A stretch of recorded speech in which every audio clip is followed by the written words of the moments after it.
My name's 𝐾𝐨𝐧'𝐭. I was born and raised in Pennsylvania. Shortly after 9/11, I graduated in 2006, and I felt like it was my duty to serve our country. I wanted to go fight in the war against terrorists. So from there, in July of 2006, I went to Fort Leonard Wood, Missouri, complete my basic training in AIT for the Army. And there is where I met my good friend, Team Radical member Steve 𝐸𝐻𝐫𝐷. 2 years go by where we don't get to talk to each other very much. In that time span, my girlfriend at the time of basic, Megan, and I decided to say our vows. So we got married in 2008, shortly before I got my active duty orders to deploy to Iraq. We get to Camp Taji, Iraq, early February of 2009. And I get my first orders for my very first mission with the job entitled route clearance. So we're rolling into our mission, and I have the lieutenant in my vehicle. We're the high priority vehicle. Well, roughly 5.5 hours into our 6-hour mission, we take incoming from insurgents. So the insurgents throw 4 grenades at our rear 2 vehicles. Luckily, the only grenade that struck a vehicle for injury was my vehicle. The other 4 missed or were missed throws. So a Russian grenade explodes roughly 1.5 feet from my head behind me.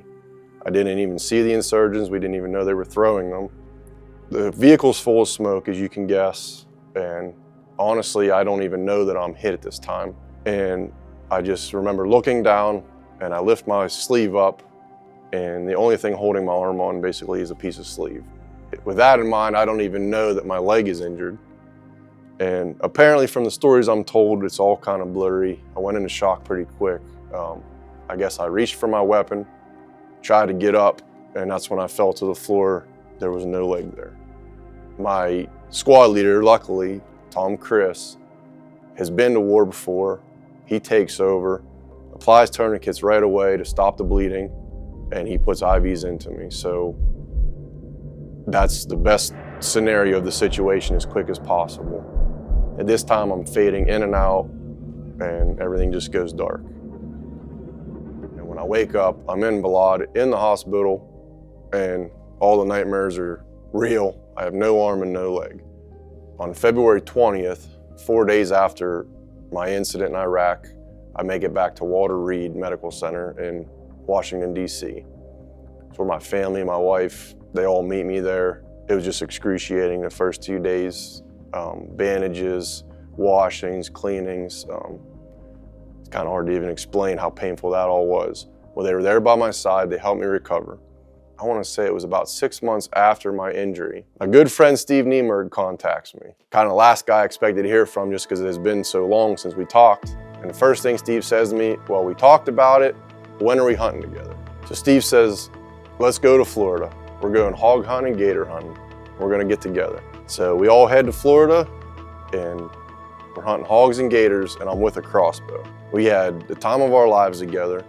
I mean, we harvested multiple alligators, hogs, but something was missing. Something was missing shooting a crossbow. So I explained to Steve, like, how much fun it was, but I need to get back to your compound someday. Basically, the next thing I know, a bow shows up in my mailbox from G5. And I couldn't be more excited. I couldn't believe it. And to be honest, I wanted the compound, but there's a little bit of procrastination going on because I was afraid of how sore it was going to be on my residual limb. I'm nervous about my strength. You know, I was kind of afraid that I wasn't going to be strong enough to harvest an animal with a compound. But here's this bow. Now it's time to get moving.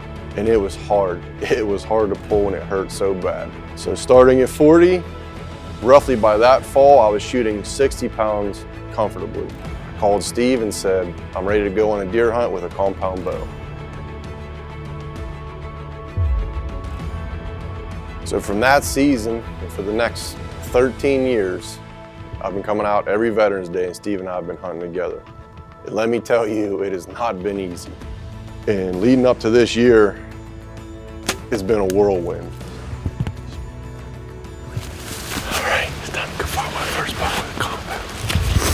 Well, we found my buck. Well, it looks like the cows found him before we did, so hopefully they'll get out of our way. I can't be happier. This is such an accomplishment for me that a lot of people aren't gonna realize. This to me was one of the most important things for me to get back to doing and be able to do again. man. All right.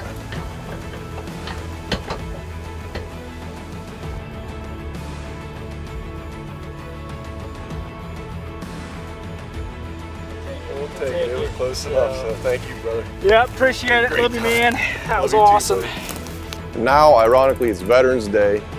It's a cold snap, heavy frost, and we're headed to the farm that I cannot wait to hunt.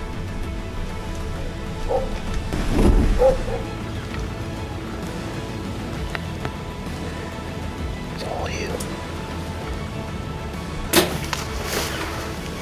Got him.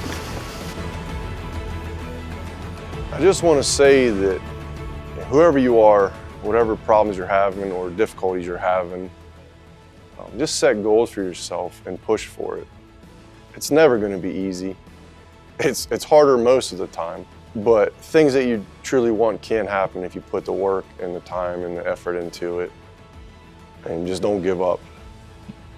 I couldn't be happier than I am today doing the things I love, and I've been asked several times if I would do it all again, and my answer is yes, because serving our country is one of the proudest things in my life that led me to who I am today.